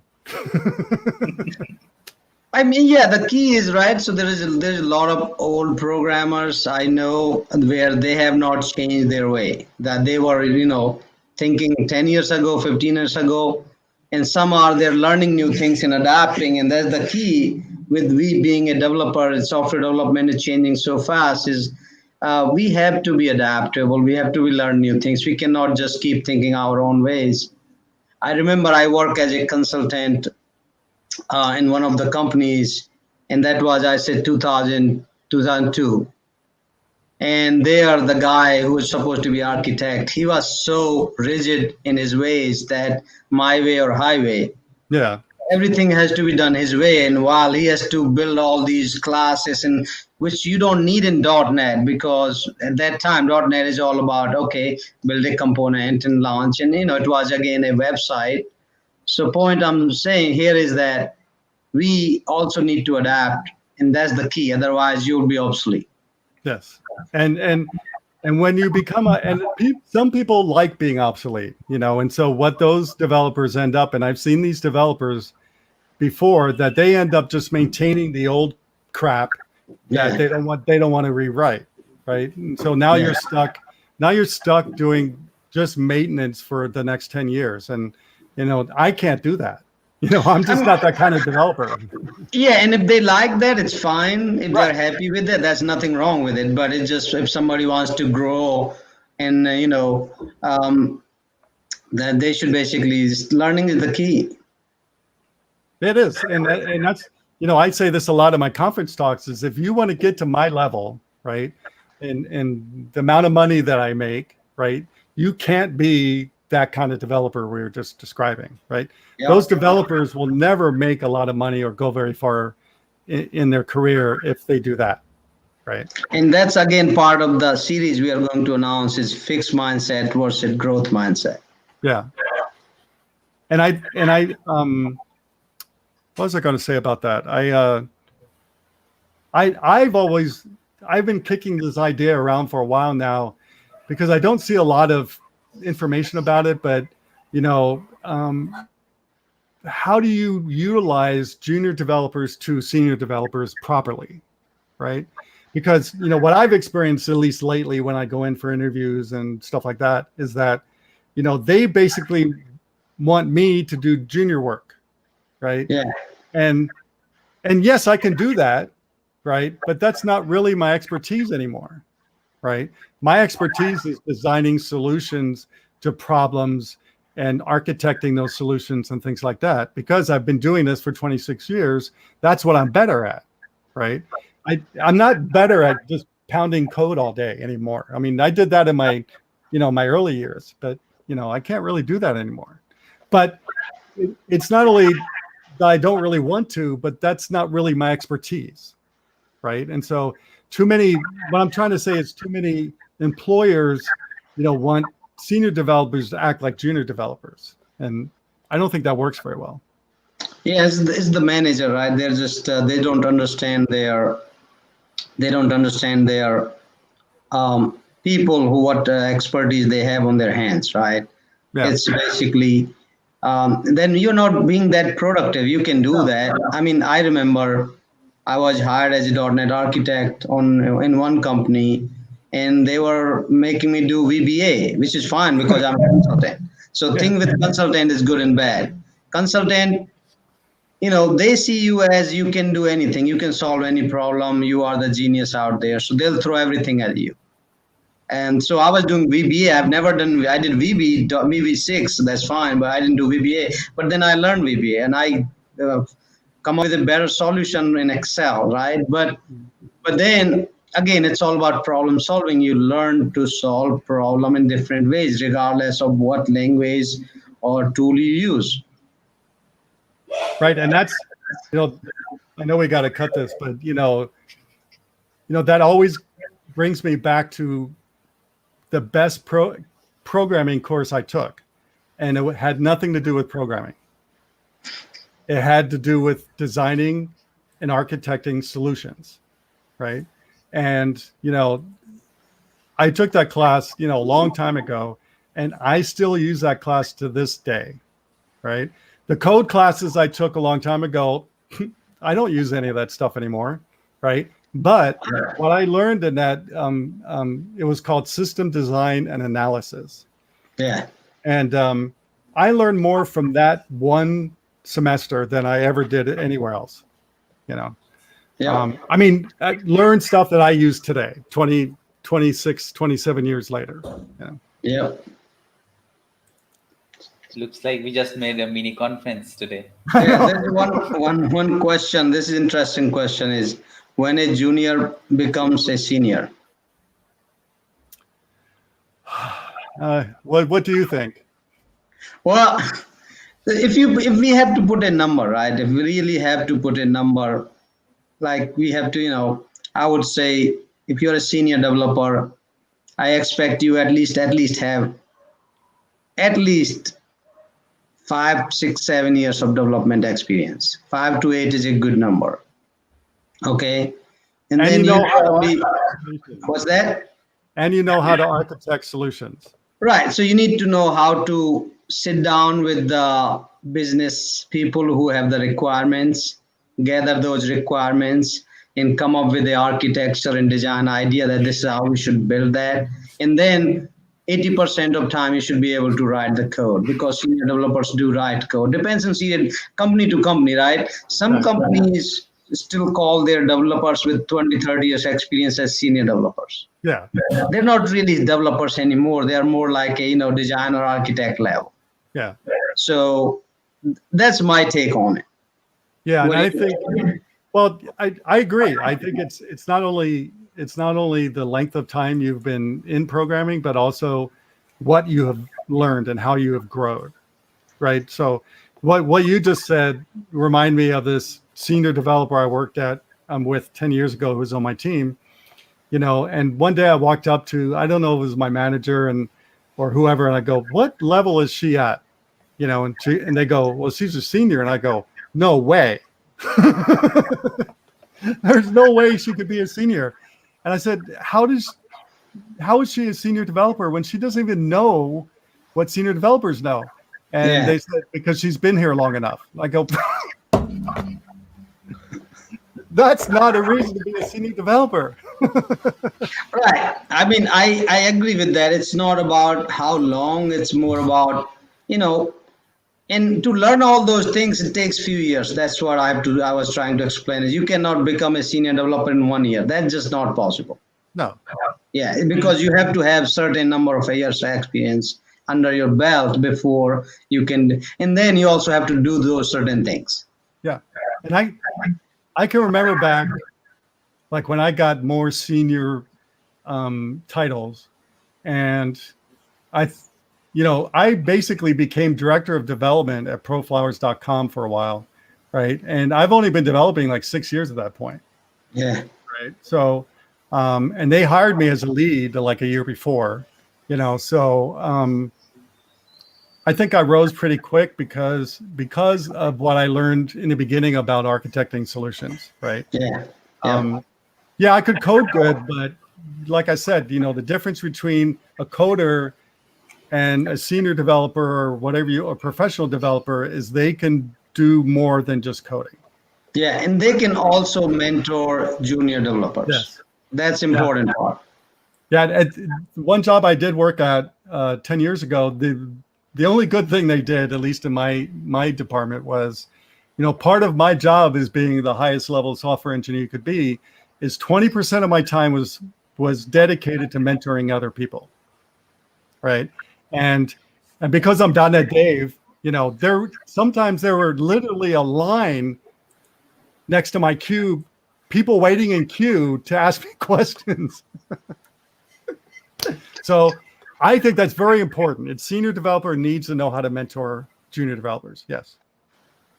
And definitely writing, documenting things. Requirement writing is important part. Yes. Because that's the foundation of successful project is how good requirements you have. You don't have to be right detailed, but as long as understanding what you're building. Yeah. And I'd like to add to that, one sentence is not a requirement. Yeah. Yeah. I've had fights with PMs about this. They would literally give me a sentence and say, how long will that take? What? What have you been smoking? You know, like, how am I supposed to do an estimate one sentence? You know, come on. Yeah. You know, that's ridiculous. I mean, if somebody comes to me and say, "Oh, I want to build this app," some people will come and say, "I want to build an app like a Facebook." How long it's going to take and how much? Like maybe a few years and a few million. So you can't give the exact answer. Your answer should be the same way. Like, probably. Well, at this company 10 years ago, they would complain to me because they would say, Dave, why are your estimates so much higher than everybody else's? You know? And I said, well, because I know things are going to happen to slow it down, right? I put in time for unit testing. I put in time for documentation, which most people don't, right? So that's why mine's higher, right? And I do a little extra padding because it's always better to, under promise and over deliver, right? Yep. So I was in a meeting with, I'm advisor on this one company, healthcare company, and I'm in meeting with CIO, CTO, and some developers. And, the owner comes and say, we need to build this, voice enable Alexa app, how long it's going to take. And then developers, and obviously junior we jump, right? Developer says, it's take me a few hours to write APIs, maybe 2 days and 1 day. And she asked me, like, does it make sense? Maybe I would say 2-3 weeks, or maybe a month. Yeah. Like, why your estimate so high? Is like, because I know what he's going to build. We have to probably test it. You have to deploy it. Performance has to be checked. And based on IC or requirements, you deploy in AWS. So that's what all those things combine, right? It is. And the senior developers know how to put that into their estimates, right? Yeah, they know what problems will come, especially junior guys writing code. It's probably not going to be, you have to probably test it and say this is not going to work. Yeah. Yeah. But if your PM gives you one sentence requirement and you just go back to your desk and start coding, no, that's not the way you do it. You know, you have to come up with a design first, because coming up, and I always say this in my classes and conference talks, is putting a little bit more effort up front will save you a lot in the back end. Yes. A lot. Yeah. And then one thing I want to add more to it, looks like there's a few people still watching us. Simon is like, what's going on, guys? Get out of here. So what I was going to say is that when I see a lot of people complain that, I'm not happy with my project leader or my manager and all that, or my company even, there's so many jobs out there. If you are good enough and you're not happy with your job, find another one. Find something else that makes you happy. Don't complain. Okay? Right. It just basically, if you're complaining, that means you're just lazy. Yeah. It's that simple. If you're not happy, you don't like what you see, either you talk to them that if they're smart enough, they will give you a better job, what you like and what you're passionate about, so you can be more productive, right? Because it's not good for a company or your boss anyway if you are doing something you don't like. Yeah, and I did a survey a while ago on Twitter asking people, on my coding standards form, I asked people, how long do you typically stay in a position? Right. And the average was 2 to 5 years. Yeah. Right. And, my average is around 2 years. Right. Because I go in, I do my work, and then they go into maintenance mode. And so I go somewhere else. Right. Yeah. I'm not a maintenance mode person. Right. I'm an architect. And so, and especially, I can only speak about America, but, in America, we have a major shortage of developers. Right. Yeah. And unfortunately, too many bad developers are being hired because of that. So if you're a good developer, you can write your own ticket if you just put some effort into it, right? Yeah. They're saying there's going to be there's shortage of millions already, but there's going to be more shortage in coming years. It's going to be worse. And it's growing. Yeah. Yeah. The first time I heard about this was years ago. I think right around when Bing was starting, right? Yeah. And I don't know how long ago that was, but I was at the MVP summit, and the guy from basically the guy who ran Bing told us that, right? Yeah. And it's come true, Yeah. He told us, I think he showed us a graph exactly what's going to happen, and that's what's happening, and that's why, a lot of people, including Bill Gates, is trying to get, our laws changed so we can get more international developers because we don't have enough here, right? Yeah, and there is one more reason also. These low code, no code tools are growing, right? Right. Because we don't have enough developers. Right. So companies have built these products. Okay, so we don't have developers to write code fast enough or enough. Well, let's use some of these tools to at least build systems. And we can do that. Yeah. It's just somebody's got to put the effort into it, Yeah. and to make things tie together easier. And like I said earlier in my talk, that I think Azure's the easier cloud to deal with, because things connect a lot better to each other, and it's pretty easy. I mean, Azure is getting overly complicated, but generally things just tie together very well in Azure, Yeah, and if you are Microsoft, definitely your background is Microsoft. That makes sense. Yep.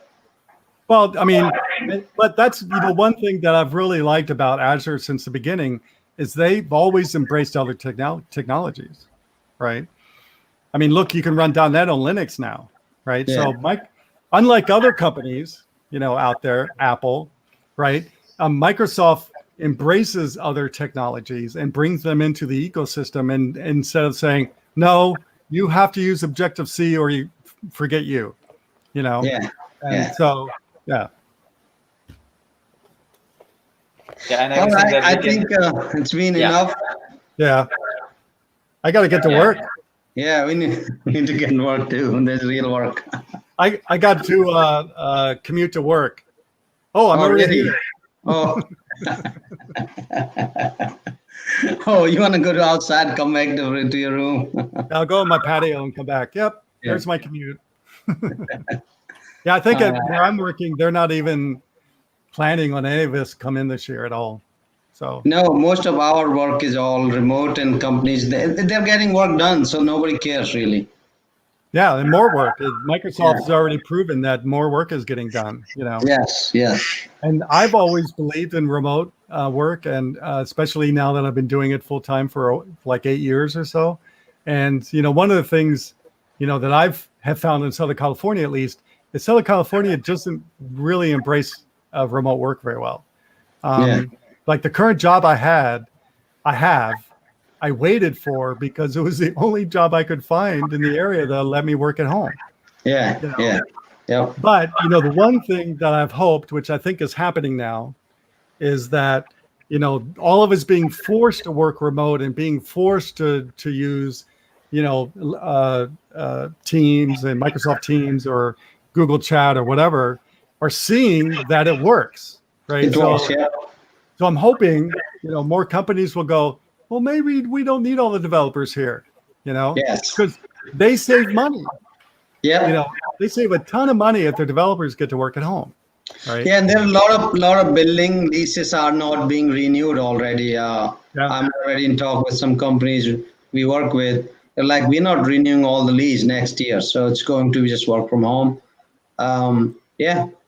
Yeah, but I will say, if my teammates are on the call, I know one of them was, but I will say I really do miss seeing my teammates, because I would go into the office once a week just for our Thursday meetings.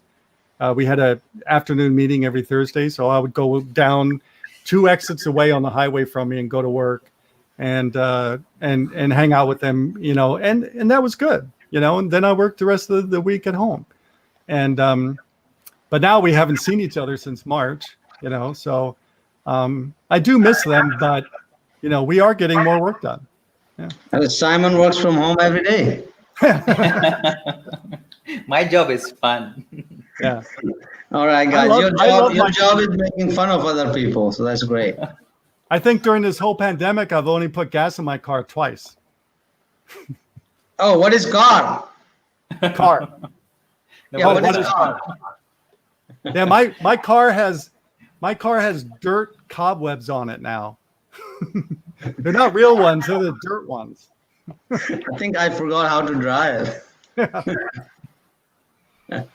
All right, guys. All right. So I think Simon, it's close yeah, it I out. think it's trying to wrap up.